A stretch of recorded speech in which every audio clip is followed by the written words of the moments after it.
my daughter, when she was going to college, she had her best friend. And her best friend got a master's degree in Chinese, the language, the culture. And she had talked about this ever since I've known her, and I've known her for probably 12 years, that she wanted to go to China and help make a difference and use the skills that she got in college. And she was fluent in Chinese and all that. And so she did. She moved to China. And while she was there working, she met a fellow person at her company.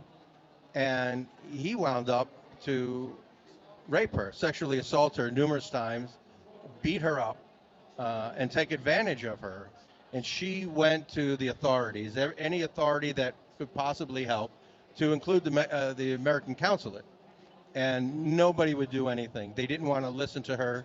So she was traumatized. So her mother and father got on a plane and brought her home back to the United States. And what's really sad about this is she'll never be the same. Absolutely. Absolutely. So the story that you just shared with us, and thank you for that, and it tells you there is no rule of law.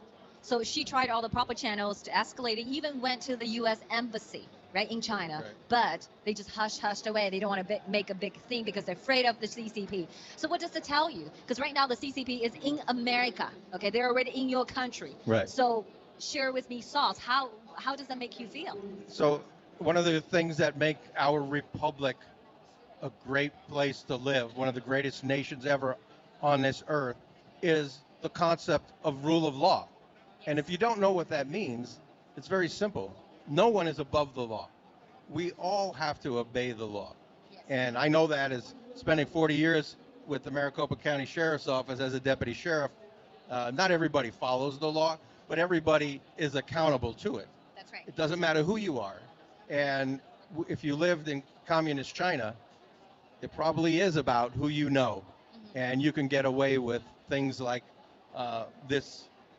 Murder, like you can get away with murder. Rape, you know, the genocide, right? yeah, the Uyghur abuse, concentration camp, the physically, forced labor, absolutely. the live organ harvesting, all the heinous crime against humanity that has been committed by this evil regime. That is why the mission of the new federal state of China is taking down the CCP.